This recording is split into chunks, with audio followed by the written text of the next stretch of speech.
All right, morning. So we got a new thing. That's not a Range Rover.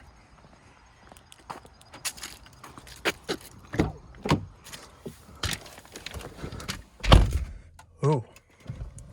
All right, this is our 2017 Porsche Macan S with red leather interior.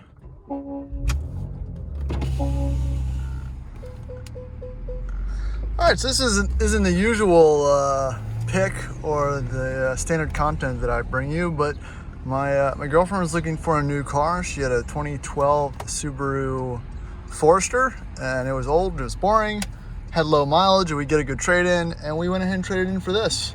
This is a two-owner. We'll pull here.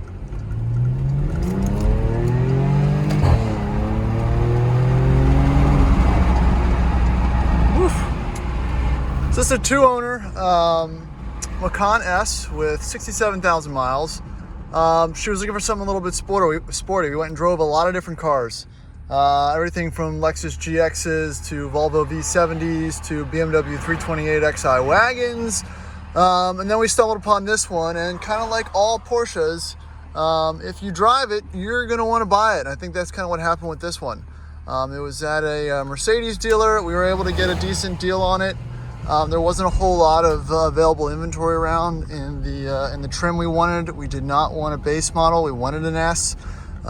She liked the red interior. I kind of like it too. You know, when you're going to buy something German that is going to be relatively reliable, it's my opinion that you always want to buy the up model for potential resale. Yes, you're going to have more things to potentially go wrong, but oh man, this acceleration.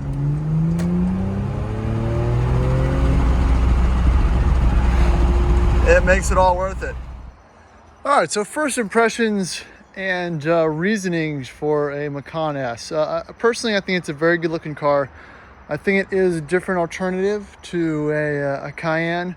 They're also pretty highly rated. I mean, I've owned a couple Porsches. You've seen my videos on the Cayenne Turbo, which I was incredibly impressed with. And again, there's just something special about a Porsche SUV.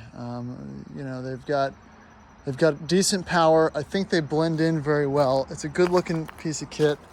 The interior is very special. I'm a buttons guy. I'm not a screen guy. It feels like you're in a cockpit, honestly, and I think that is the driving impression that you want from a fairly high-end performance SUV. You know, I think that's kind of the gold standard, which is something you don't really get on other vehicles. I mean, we cross-shop this with a whole bunch of different other comparable models. We drove a Discovery Sport, like I said, a Lexus GX, a bunch of BMWs, and there's something special about a Porsche.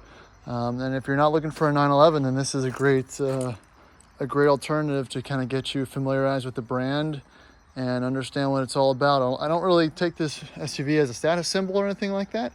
It's just a very functional and semi-economical, decently reliable SUV that is a perfect daily. So if you want something a little more sporty. All right, let's start with the exterior. So there's a couple different wheel options that were available for the Macan S.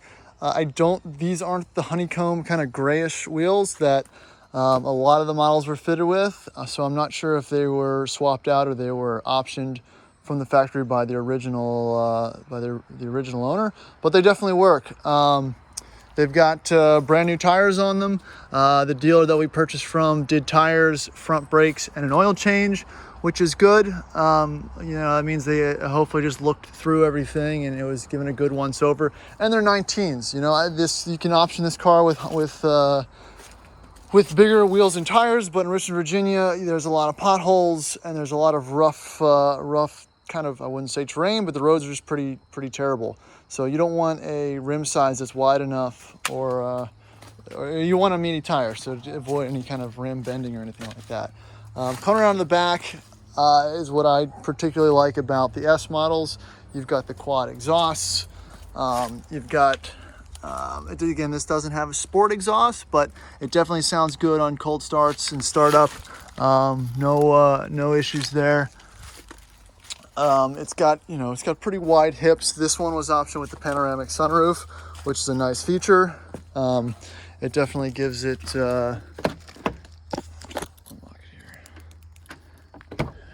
it definitely gives it a handsome look from the inside and the outside. It kind of tilts up and then goes back. It doesn't open all the way.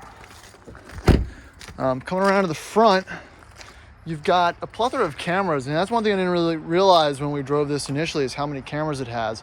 It's got one in the front for front parking, sensors all around. It even has the 360 cameras in the side mirrors to help you with parallel parking and maneuvering into small spaces, which I think is pretty neat. Again, nothing I realized when we first drove it, but these are a lot of features. Again, in comparison to what I drive, this thing's an absolute spaceship. All right, like all Porsches, you start on the left-hand side. It's got great exhaust note. All the switch gear is fairly user-friendly. There's a lot to go through. There's a lot of gadgets, there's a lot of buttons, so you kind of have to get used to, the duality of everything, of being able to use both the touchscreen and the physical buttons. This one has PDK. I believe most of them all have the 7-speed PDK. It is especially, I think, appropriate in the Macan application. It is incredibly quick. The upshifts and downshifts sound great. It's absolute. I mean, it's quick. I've driven it in a 911, which is great. I mean, it's super useful. I'm sure it's great on the track, but in this application, it really makes a lot more sense when you're hustling a heavier SUV around on the highway and the back roads. This one has PASM. You can see all the different sport settings, as well as heated and cooled seats. All your obvious media buttons and controls. Again, the red interior, I think, really sets this one off for me. Rear heated seats. The rear seat room is adequate. It's okay. You do have decent cargo area, but the slope back roof really kind of, limits what kind of cargo, capacity you have with this. Here's your sunroof and sunscreen controls up here. I always really like this Porsche setup here. It just adds to, with this kind of mirror lighting. Again, it really just makes the interior feel special. When you get in this, it definitely feels special. Steering wheel has a good feel, makes some good noise. The twin turbo 3-liter in the S is a great little engine. It's the same one they put in the base level Cayenne. I believe all the turbo gets you is a displacement uptick to 3.6 liters. And obviously a little bit more power, but this is adequate. And with the Cobb tune, I believe you can get probably, I think it's 30 extra horsepower, but that's probably not anything we're gonna do with this model. I'm 6'2", I fit in it great. My girlfriend is 5'10" or 5'11", she's pretty tall too, and we both fit very well in this car. And yeah, I think we just took it on a 200-mile trip, and we were averaging about 22 miles per gallon, about 80 miles an hour on the highway. That's total. I've been having fun with it, so it's gone down a little bit.